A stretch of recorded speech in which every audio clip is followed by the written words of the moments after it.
Kowe tahu gak ngelamar gadis yang dilamar orang lain? Kita kok gak gitu ya? Lihat dulu wajahmu, aduh, repot. Repot. Kamu gini, mungkin di antara contoh soal ya, dosa-dosa kecil adalah melamar gadis yang sudah dilamar orang lain. Khidbatul mar'i ala khidbati akhi. Ketika seseorang melamar orang yang sudah dilamar orang lain, ini duduk melamar pacar orang ya. Kalau itu halalan thayyibah. Halalan thayyibah. Karena hanya orang tolol yang kemudian merasa cocok dengan seseorang tapi tidak berani bertanggung jawab untuk kemudian segera melamarnya. Harus ada yang menyalip dengan tanpa rating. Loh iya toh, setuju pak? Lo Pak Mas juga, saudara Iwan. Lah iya.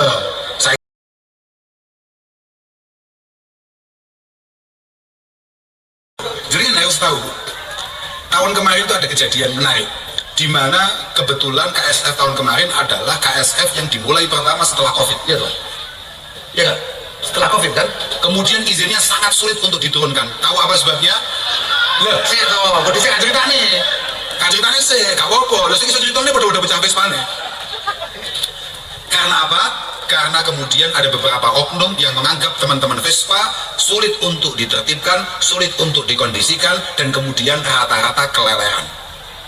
Nggak biasa kemudian menyewa penginapan atau bahkan hotel. Akhirnya bocah Pak Vespa ini gak kuat tuku penginapan, gak kuat tuku hotel. Aku langsung ngajak kan. Saudara, kalau ada gue, lebih nyentai aku. Aku ini gak doyan beda plus kecuali Vespa. Lalu alhamdulillah hotel model piye ya. Lu gak ngerti, speedometer itu larang, paham gak? Speedometer modal, itu lihat 4,5 juta. Ini belum yang hidup, pengikir 4,5 juta ini gak modal, kira-kira colongan. Ini 4,5 juta. Bocah kocok, batinku udah zaman semono. Tapi alhamdulillah, kemudian, artinya saya akan ngomong begini. Sebuah kesalahan menilai teman-teman Vespa adalah teman-teman yang sangat sulit untuk dikendalikan dan mereka tidak tahu aturan. Itu benar-benar salah. Karena rata-rata teman-teman yang kemudian suka Vespa, apalagi Vespa-Vespa zaman jahiliyah, itu rata-rata adalah orang-orang yang sudah selesai dengan dirinya. Ya, sudah selesai dengan dirinya dan dia murni mencari kebahagiaan, mencari teman, mencari persaudaraan. Jadi sangat tidak mungkin kemudian teman-teman Vespa datang dalam rangka bikin gaduh, bikin ricu, kemudian tidak bisa dikondisikan. Tapi alhamdulillah tahun ini tidak minta bantuan saya sama sekali. Berarti semuanya aman, semuanya tertib, semuanya baik, dan mungkin itu karena jenengan kebetulan pemimpinnya. Nah, kira-kira itu, kira-kira. Oke. Yang paling penting saya hanya akan ngomong bahwa mungkin kegiatan-kegiatan semacam ini jauh dari warna-warna yang berbau, kalau dalam bahasa santri istilahnya ukawi, berbau akhirat. Nanti kumpul-kumpul modelnya ini artinya kumpul-kumpul untuk kegiatan semacam Vespa atau kegiatan komunitas yang lain.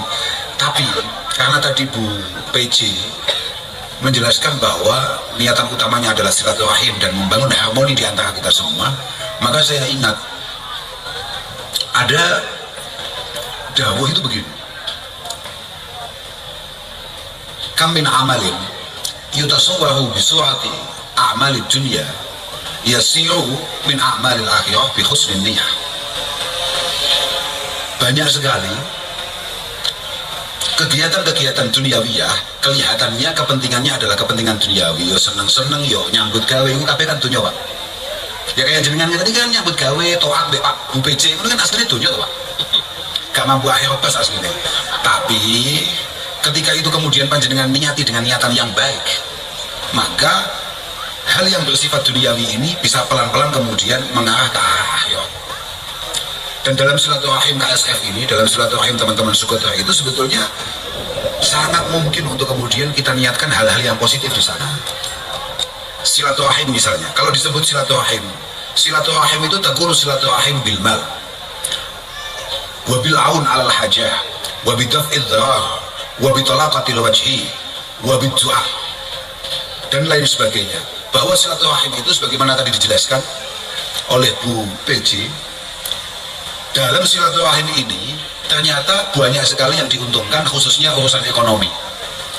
Silaturahim teman-teman Vespa itu berapa banyak perputaran ekonomi yang ada di sana. Oh iya, sepedanya payu, sing mau spione payu, speedometer payu, dan lain sebagainya.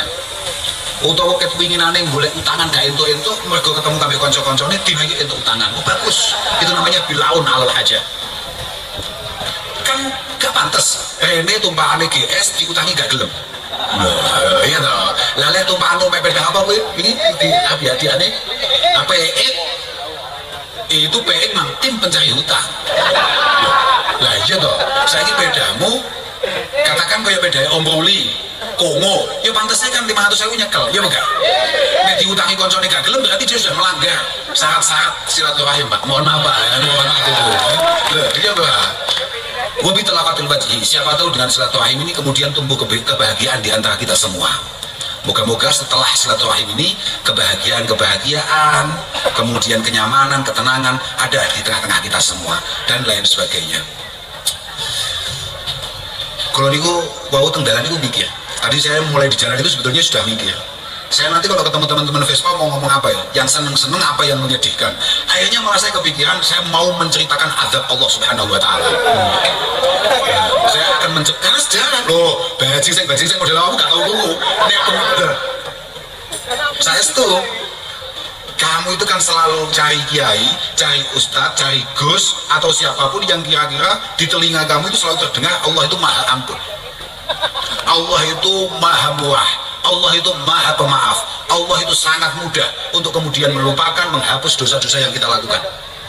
Padahal sama coba lihat di ayat-ayat Al-Quran itu, sama kalau nggak percaya sama saya, semua yang menjelaskan Allah itu maha ampun, maha pemaaf itu selalu ditutup bahwa Allah itu juga maha luar biasa dalam siksanya. Tapi gak tahu dijelaskan. Lagi aku pengen ben kapok ya, ben aneh-aneh wong pengen dolanan Vespa itu gak ngaji barang ngerjakne wong boy. Aku pengen Vespanan nyaman. Aku tahun kemarin kesini, saya tahun kemarin KSF yang luar biasa saya datang ke sini. Kemudian ya enak, aku cek untuk apa itu KRT Emil apa jenenge? Handle lo, apa jenenge? Aspat. Jadi untuk kuwi, untuk speedometer bae dihapusi mati. Kamu apa? Bagus ya. Aku sih kelingan. Tuku speedometer iki ya kasak seperti wong ya, tapi sih kelingan ya. Tuku speedometer wong Jombang. Jombang lagi. Jombang ya akeh. Gus Salam ya Jombang. Loh, saya tidak ngomong ditipu sama dia, tidak, bukan ini yang tipu saya, bukan. Tapi saya akan ngomong begini, aku itu amatir mu'alaf di Vespa.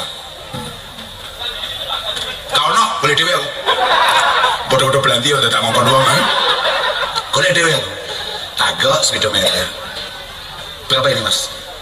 4,5 juta. 4,5 juta speedometer. Murah gak itu? Hidup gak itu? Matilah. Hidup ya 8 juta toh mas batinku gaplek aneh pedah koyo gombal ya speedometer. Lah ya kalian gak wong Jombang ngelokne aku kurang ajar. Terima wong Jombang gak jaman semono PJ itu beliaunya saiki ya langsung ke atas ya gue. Habis ini kita langsung cari yang hidup gitu. Alhamdulillah leres tuh. Wong lucu loh Bu, jadi kan harus tahu tahun kemarin itu ada kejadian menarik di mana kebetulan KSF tahun kemarin adalah KSF yang dimulai pertama setelah COVID, ya toh? Ya, setelah COVID kan, kemudian izinnya sangat sulit untuk diturunkan. Tahu apa sebabnya? Loh, saya tahu, udah saya ceritanya sih, gak apa-apa. Lalu saya ceritanya pada pecah Vespa nih. Karena apa? Karena kemudian ada beberapa oknum yang menganggap teman-teman Vespa sulit untuk ditertibkan, sulit untuk dikondisikan, dan kemudian rata-rata keleleran. Nggak biasa kemudian menyewa penginapan atau bahkan hotel. Artinya bocah Pak Vespa gak kuat tuku penginapan, gak kuat tuku hotel. Aku langsung ngadek kan. Saudara, kalau lebih ngentai aku ini gak doyan beda plus kecuali Vespa. Lalu alhamdulillah hotel model piye ya. Lu gak ngerti, speedometer itu hilang sama speedometer moda itu lu ya kan 4,5 juta. Ini belum yang hidup, wong iki 4,5 juta gak modal kaya colongan. Ini 4,5 juta bocah kocok batinku udah zaman semono. Tapi alhamdulillah kemudian artinya saya akan ngomong begini, sebuah kesalahan menilai teman-teman Vespa adalah teman-teman yang sangat sulit untuk dikendalikan dan mereka tidak tahu aturan. Itu benar-benar salah. Karena rata-rata teman-teman yang kemudian suka Vespa, apalagi Vespa zaman jahiliyah, itu rata-rata adalah orang-orang yang sudah selesai dengan dirinya.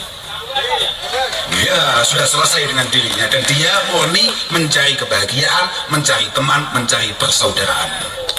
Jadi sangat tidak mungkin kemudian teman-teman Vespa datang dalam rangka bikin gaduh, bikin ricuh, kemudian tidak bisa dikondisikan. Tapi alhamdulillah tahun ini tidak minta bantuan saya sama sekali. Berarti semuanya aman, semuanya tertib, semuanya baik, dan mungkin itu karena jenengan tuh kebetulan pemimpinnya. Nah, kira-kira itu, kira-kira. Kamu situ apa? Cocok Bu. Berarti jangan cocok jadi warga Kediri Bu. Loh iya, artinya apa? Bahwa Kediri memang semenarik itu, kulinernya seenak itu. Kemudian bobot beliau pada akhirnya meningkat. Bagus, gak apa-apa. Wong kula nggih Bu, kula dari muda kaum wadah. Alhamdulillah. Ini sudah nerangin rokok bukan? Apa? Apa Pak? Oh, saya minggu loh, pun jadi tadi speedo mawon saya.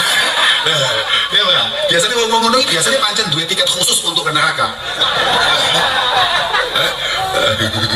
Betul lah, saya tidak usah ngomongkan neraka, tapi saya akan ngomongkan. Kadang-kadang hal-hal kecil itu mampu membuat kita ini sulit untuk bisa selamat di hadapan Allah Subhanahu Wa Taala. Bahwa kan saya sudah bilang, tadi kan saya sudah ngomong bahwa saya yakin jenengan-jenengan yang hari ini kebetulan menjadi penghobi Vespa, apalagi menjadi penghobi Vespa kuno, adalah orang-orang yang rata-rata sudah berkeluarga, rata-rata sudah bekerja dan lain sebagainya.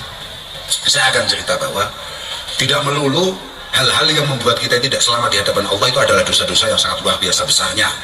Misalnya kayak, mohon maaf, misalnya kayak qatlun nafsi, membunuh orang lain, misalnya kayak zina, misalnya kayak qadhaf itu adalah menuduh orang lain melakukan zina, atau yang lain lah. Tidak. Tapi kadang-kadang hal-hal kecil, dosa-dosa kecil itu punya kemampuan untuk mengantarkan kita ke neraka. Karena apa? Jadi begini, kalau bahasanya baginda Nabi Shallallahu Alaihi Wasallam, baginda Nabi itu mengatakan bahwa iyakum wa muhaqqaratiz dzunub. Kalian semua itu perlu hati-hati terkait dosa-dosa kecil. Dosa kecil itu macam-macam. Dosa kecil itu macam-macam, dan di antara penyakit teman-teman Vespa yang paling sulit dihindari dari dosa kecil adalah nguyuh sak gon-gon. Masya Allah, tenang nih, nguyuh sak gon-gon. Dan kamu harus tahu, ketika kamu nguyuh ngawur seperti itu, kamu sebetulnya harus lihat kompas dulu. Kamu itu kencingnya sudah ngawur dan menghadap kemana? Karena kamu kencing sembarangan itu sudah pelanggaran, karena ini ada potensi idzalil ghair, ada potensi merugikan orang lain. Lah, ketambahan kalau kamu kemudian kencingnya sudah tidak di tempat yang disediakan, kamu ngawur, kemudian kebetulan kamu menghadap ke barat, menghadap kayak kalau dalam bahasa kitabnya adalah istiqbalu qiblah bi baulin wa ghaibin. Kowe nguyuh madhep ngulon. Wis ngawur, wedi ketinggalan rombongane, ketinggalan koncone, wagel muadeg ae, gak golek-golek sempena, padahal wis disiapne akeh. Seluruh Indomaret itu kamar mandi kita. Aku mbek awakmu ki padha, aku mampir masjid ora perlu arep itikaf. Nguyuh. Dan itu bebas. Kamu boleh masuk. Makanya aku paling geding, paling sedih nang masjid orang ditutup, dikunci dengan alasan macam-macam. Gak aman. Salonnya gampang hilang, tenang aja, kota amal Jumat ngaku loh. Ya itu. Dan masih ada gudang garam dengan sekian banyak zakatnya tadi itu ya. Ngapain masjid sampai ditutup ya? Mana aku gumun, aku mau jadi gak cocok ambek saudara ketua bea cukai. Kalau jenengan semua tidak bayar pajak, maka acara-acara kegiatan-kegiatan seperti ini, kumpul-kumpul Vespa-Vespa, pengajian tidak bisa dilakukan oleh gudang garam apa-apaan. Lu suka mampu Made? Apa-apaan? Mampu lah, ya apa tuh gak mampu Kediri kok. Kediri pajake tahu tuh iso tinggi ngatasi ini. Apa-apaan ya? Masa kita, tapi enggak lah, bagus itu. Aduh, lagi ya. Contoh dosa-dosa kecil adalah hal-hal yang kadang-kadang setiap hari kita lakukan dan kita tidak merasa bahwa itu adalah sebuah kesalahan. Contoh mana misalnya, kiai yang dibuka duit dosa, wakah. Kiai, aku daripada ngerasani wong kan mending ngerasani kiai sing aku satu setengah kiai. Contohnya adalah al-imamah liman yakrahuhu imamatul mar'i liman yakrahun nas, bahwa di antara dosa kecil yang sering dilakukan oleh tokoh agama ini Pak, bukan tokoh seda, adalah imamah liman yakrahu. Ketika dia maju ke depan sebagai imam masjid misalnya, padahal dia tahu bahwa makmumnya itu sebetulnya sudah nggak cocok sama dia, nggak senang sama dia, tapi dia tetap nggak mau digantikan, harus tetap berada di depan. Itu contoh, itu dosa-dosa. Bocah-bocah ini paling dosanya apa ya, dosa cilik saya ngelakoni nggak kok?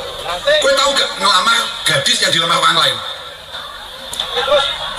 Kita kok gak gitu ya? Lihat dulu wajahmu, aduh, repot. Repot. Kamu gini, maka di antara contoh soal ya, dosa-dosa kecil adalah melamar gadis yang sudah dilamar orang lain. Khidbatul mar'i ala khidbati akhi. Ketika seseorang melamar orang yang sudah dilamar orang lain, ini duduk melamar pacar orang ya. Kalau itu halalan thayyibah. Halalan thayyibah. Karena hanya orang tolol yang kemudian merasa cocok dengan seseorang tapi tidak berani bertanggung jawab untuk kemudian segera melamarnya. Harus ada yang menyalip dengan tanpa rating. Loh iya toh, setuju lah, lu Pak Mas juga saudara Iwan. Lah iya, saya kira ada bocah wedok dipacari 5 tahun gak dirabi-rabi, kemudian ada laki-laki datang dengan segala keseriusan dan kesiapannya untuk bertanggung jawab, maka laki-laki yang kedua ini tidak melakukan dosa dalam rangka melamar itu bagus, malah untuk sunnah. Iya bagus itu, mau menang kabeh bocah-bocah gak cocok kabeh, makanya mau penak-penak jogetan malah ngajak ngaji. Tapi yang menunggu contoh-contoh lah, hal-hal kecil seperti itu padahal misalnya kaya hajunas lghairi udrin syariyin, nesoni wong, nyatu wong gak cocok ambek uang karena tidak ada udur syar'i di sana, atau kemudian kasih Allah khusumah, senangannya debat, senangannya engkel-engkelan, gegeran dan lain sebagainya. Ini semuanya sebetulnya dosa kecil yang sangat mudah untuk kemudian kita tobati, kita mintakan maaf kehadiran Allah Subhanahu wa Ta'ala. Tapi dawuh bahkan Nabi, iyyakum wa muhabbaratidzunub, kamu itu harus hati-hati dengan dosa-dosa kecil yang kamu sendiri sebetulnya nggak begitu merasa bahwa itu adalah sebuah kesalahan. Fa innaha tajtami'u 'alal 'abdi hatta tuhlikahu, karena bisa jadi itu adalah dosa kecil. Mungkin di antara kita jarang yang pernah membunuh, mungkin di antara kita tidak pernah melakukan perzinahan, tapi awake dhewe istiqomah rutin untuk kemudian melakukan dosa-dosa atau kesalahan-kesalahan kecil. Dawuh Kanjeng Nabi, kamu harus hati-hati karena bisa jadi itu kecil, tapi kalau terus menerus pasti akan menjadi banyak. Maka di hadis yang lain Kanjeng Nabi dawuh, iyyakum wa muhaqqaratidz-dzunub fa inna ma masalu muhaqqaratidz-dzunub kama sali qaumin nazalu fi batni wadin ja'a dzabi'udin wa dzabi'udin. Dosa-dosa kecil itu perumpamaannya itu kayak sebuah komunitas yang setiap hari orang itu kemudian datang membawa 1 butir kayu bakar yang kemudian ia bakar. Oke, 1 butir kayu bakar tidak mungkin mampu membakar kota Kediri misalnya begitu, tapi ketika semuanya kemudian urun kayu bakar sitok sak kota Kediri, kalau yakin pemadam kebakaran yang disediakan oleh Gudang Garam tidak mampu memadamkan itu. Nah, udah maksudnya makanya hal-hal kecil yang kurang baik, moga-moga pelan-pelan bisa mulai kita tinggalkan, mulai kita hindari. Karena gini Pak ya, sama kakek rahasia nih Pak, sebetulnya orang dosa itu normal-normal saja, orang melakukan kesalahan itu ya normal-normal saja. Saya dimana-mana selalu ngomong bahwa innal mu'min man khuliqa mufattanan tawwaban nasiyan idza dzukira dzakara, bahwa seorang mukmin sejati adalah orang yang memang desain awalnya itu mudah salah, kemudian mudah tobat, tapi salah lagi. Jadi pagi salah, siang tobat, sore melakukan kesalahan yang sama, mengulang lagi kesalahannya. Memang begitu. Tapi bahwa dosa itu akan menjadi sesuatu yang benar-benar bermasalah kalau kemudian kita remehkan. Makanya kalau dalam kitab-kitab kita, dalam keyakinan para santri menyesuaikan dengan apa yang disampaikan oleh kitab-kitab itu, bahasannya adalah tasiru as-saghirah kabirah, tasiru as-saghirah kabirah bi asbabin minha al-istisghar wal israr. Dosa-dosa kecil yang kita lakukan itu bisa menjadi satu masalah besar di hadapan Allah karena beberapa sebab. Ini yang ngomong begini adalah Al-Imam Al-Ghazali. Di antaranya, kemudian beliau membuka, di antara dosa kecil yang menjadi dosa luar biasa besarnya, itu adalah ketika kita meremehkan dosa kita. Kita menganggap apa yang kita lakukan ini tidak apa-apa. Artinya gini mas, aku harus jelasin ini. Sampean boleh salah, sampean boleh melakukan kesalahan, tapi tolong, sampean tetap kudu sadar, kudu tetap mengerti bahwa apa yang sampean lakukan ini betulnya adalah sebuah kesalahan dan tidak layak untuk kemudian ditirukan oleh siapapun, apalagi oleh keluarga sampean. Makanya dalam kitab kita juga dijelaskan ma wasala man wasal illa bil hurmah wa ma saqata man saqat illa bitarkil hurmah. Orang itu bisa selamat, bisa sukses itu karena menghargai. Orang itu bisa gagal, bisa jatuh karena ketika dia sudah tidak mampu menghargai. Dalam hal dosa itu yang harus kamu hargai Allah Subhanahu wa taala. Allah Subhanahu wa taala. Ala tahu annal insan la yakfuru bil ma'siyah walaki yakfuru bitarkil hurmah. Di antara kita satu pun tidak ada yang akan kufur dianggap menyekutukan Allah Subhanahu wa taala karena melakukan dosa apapun itu dosanya. Tidak ada, semuanya potensinya dimaafkan oleh Allah Subhanahu wa taala. Tapi kita bisa dianggap kufur ketika kita menganggap bahwa dosa-dosa yang kita lakukan adalah hal yang normal, yang biasa-biasa saja, atau bahkan enggak apa-apa. Makanya ini terakhir nih, mantu ini mulai loh, betul mulai nih. Aku pengen dulan-dulan, pengen dulu jadi orang apa? Nah aku harus juga, sama kudu ngati-ngati tenan. Artinya aja sampai awakmu nyepelin pengiran. Ini ngono tenan nih. Ini dari Abdullah bin Abbas. Abdullah bin Abbas salah satu sahabat dan juga saudara Rasulullah Muhammad SAW yang sangat beliau cintai. Beliau mengatakan, ya sahibat dzanbi, la ta'mananna su'a akibatihi. Para pelaku dosa. Siapa pelaku dosa di antara kita semua? Ya kita semua ini. Mana di antara kita yang tidak melakukan dosa di setiap tingkatan masing-masing? Saya, jenengan, nopo sing paling ganteng ini saudara Iwan sebagai humas gudang garam. Enggak lah. Kita semua ini banyak dosa yang kemudian ditutup rapi oleh Allah Subhanahu wa taala. Niki humas gudang garam niki kok ganteng niki. Lah, kalau cocok kali dawe wae niku. Kalau jadi wae badan jawab. Gus Kausar mohon maaf, memang saat kulit dari kiai ini kudu ganteng, aku tentu, saya setuju. Artinya bukan masalah dari kiai itu, artinya menjadi tokoh itu memang kudu ganteng. Semakin dia kemudian bermanfaat di tengah-tengah masyarakat, maka luar ketampanan itu mulai tampak. Contohnya ini, ya aku lihat ketentuan maksudnya loh, contoh. Saudara Iwan, Pak Iwan itu kan semakin umur semakin ganteng. Saya baru tadi siang apa kapan, sama besok Kiai Anwar Zaid apa enggak? Besok betul. Baru tadi siang saya lihat di TikTok, nggak tahu kenapa tahu-tahu muncul Kiai Anwar Zaid itu. Mungkin itu adalah video beliau sekitar 10 atau bahkan 15 tahun yang lalu. Beliau masih pakai kumis, kemudian kurus, kopiahnya kopiah putih jelek, serbannya melas. Semakin kesini dikasih caption sama yang upload itu, Abah Anza semakin sepuh, semakin tampan. Memang iya. Semakin dia konsentrasi untuk bermanfaat kepada yang lain, maka Allah Subhanahu wa taala lah yang akan menata penampilan dan lain sebagainya untuk orang tersebut. Maka saja ini sampai ini gak usah repot-repot piye. Semakin sampean itu bermutu di sisi Allah taala, mesti awakmu semakin menarik tampilannya. Pasti itu. Makanya karena Mas Iwan ini adalah orang yang banyak membahagiakan banyak orang gitu. Nah, dia maka setuju betul. Maka yaitu wong wis gawan bayi ini ganteng, kebetulan bayan gawan bayi ganteng itu penting untuk menjadi tokoh ya. Karena bahkan Nabi Biamba ada ibtahu al khairat inda mahasinil wujud, indah hisanil wujud. Ibtahu al khair indah hisanil wujud. Kamu itu kalau berharap akan kebaikan, tolong cari orang-orang sing memang gawan bayine untuk bagus-bagus, untuk ganteng-ganteng, untuk cantik-cantik. Iya loh Pak, kadang ganteng terus pelit, bahaya Pak. Aduh, nuwun sewu loh Pak. Kan bahaya loh. Iya Pak, dia akan mempertahankan harga diri kegantengannya dengan loman Pak. Loh, ini betul Pak Anak. Harus no, lo piye toh? Makanya aku ya cocok no. Kantor saya malah ngomong nih malah lali kayak ngomong nih Iwan. Tapi ojo kabeh montennya ning KSF loh Pak. Acaranya ada jaga loh. Lo jelas nih. Oh iya, mumpung saya masih ingat ini, teman-teman Vespa nanti akan kita undang untuk ikut meramaikan acara pas 1 abad Pondok Pesantren Al Falah Pelosok. Pokoknya makanya nanti secara khusus akan saya mintakan kepada PJ Wali Kota untuk membelikan satu Vespa untuk hadiah kalian semua. Jadi iya benar. Ojo sampai pindah ke Kediri durung zakat. Jangan sampai. Lah beliau sudah, waduh jangan Bu, harus ada itu Bu. Lah pacin nih Bu. Ben kapok iku menyapo kok.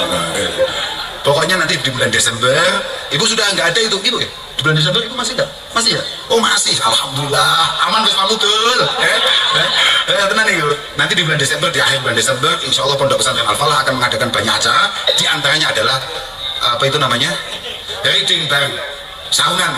Senggak duwe saung, nyilih. Nek kita kasih nyilih, sebuah nikah dari sobat tersah. Saungan, nah, nanti akan ditata oleh Pak Anang dan kawan-kawan rutenya.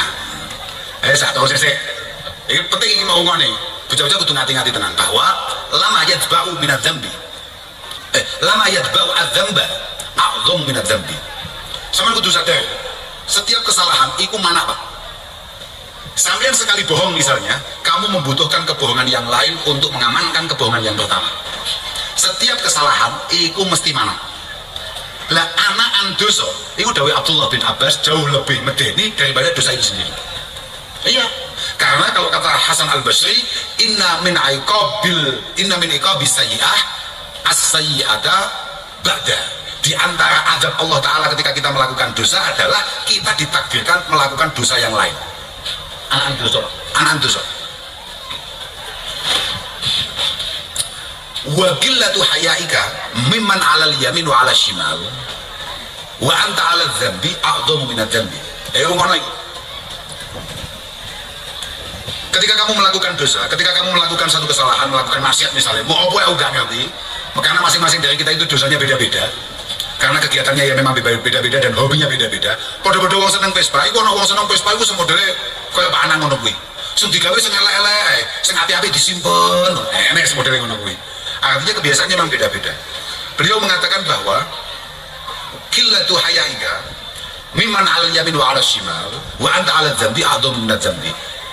Ketika kita melakukan dosa dan kita tidak malu bahwa kita lagi disaksikan oleh malaikat pencatat amal yang ada di sebelah kanan dan kiri kita, ya, rasa tidak malu ini jauh lebih dahsyat, lebih berat di sisi Allah daripada dosa yang kita lakukan.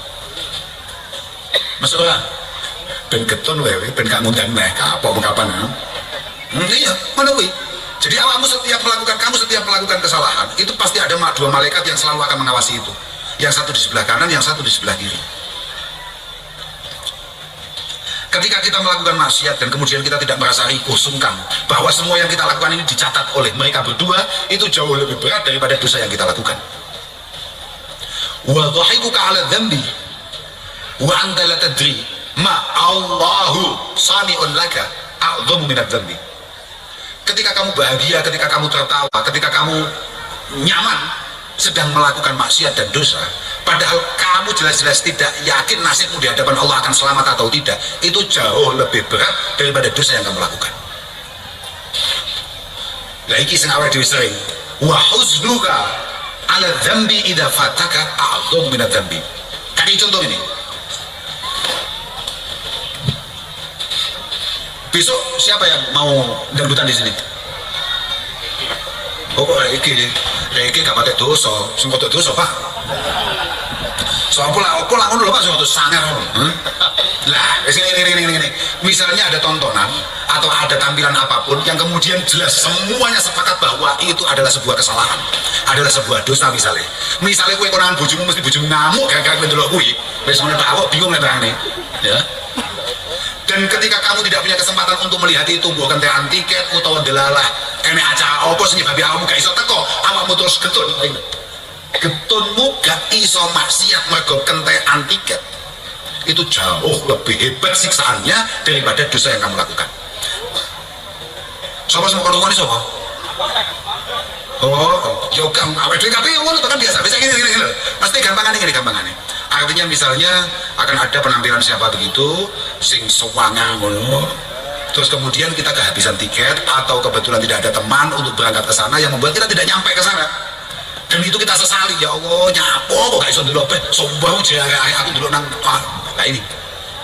Penyesalan karena kita kelewatan untuk hadir dalam event kemaksiatan itu a'dhamu minal maksiyah, a'dhamu minal dzambi. Itu jauh lebih hebat siksanya daripada dosa yang mungkin kita lakukan. Bahkan aku ngomongno panang juga ngawai ya wang. Lah iya panang ben ojo gak ngawai ae. Wa khaufuka ala rih. Idza harakat sitra babik wa anta ala dzambi. Wala yatribu fu'aduk min adrillahi ilaik a'dham min dzambi. Sampeyan kaget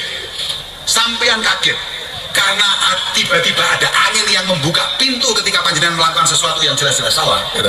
Misalnya mau saudara Iwan chattingan mbek sapa, lawangnya mau buka, misal lawangnya mau buka, aku kaget.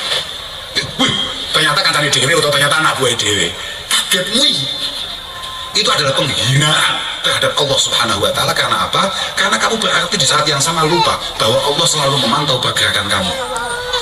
Kan kowe gak usah ngenteni angin kudune.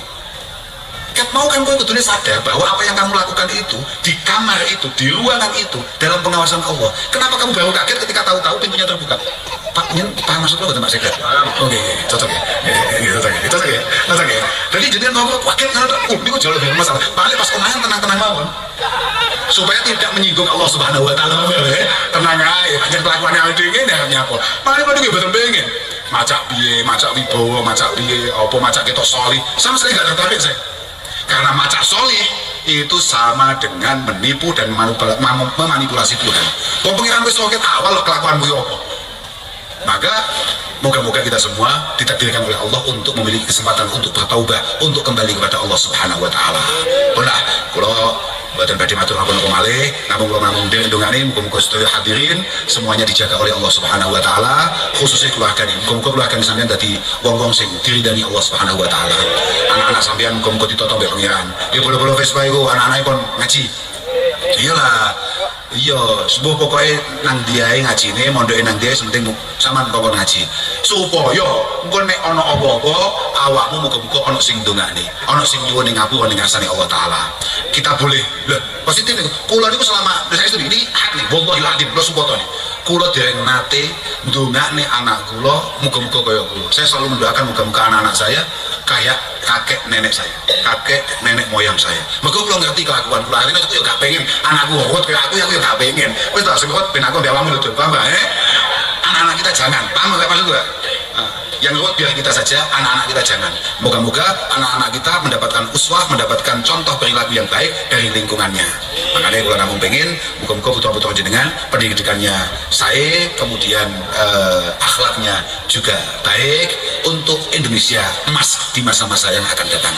Kalau ngapun dengan agung datang sedaya mawon, atur suwun dikasih kesempatan untuk kemudian bersilaturahim dengan panjenengan semua, wabil khusus dengan semua teman-teman panitia, dengan Bu PJ Bupati, dengan Bapak Sekda dan lain sebagainya. Kalau ngapun dengan aku, matur suwun, akhirul afu minkum. Assalamualaikum warahmatullahi wabarakatuh. Waalaikumsalam warahmatullahi wabarakatuh. Terima kasih Gus Kausar.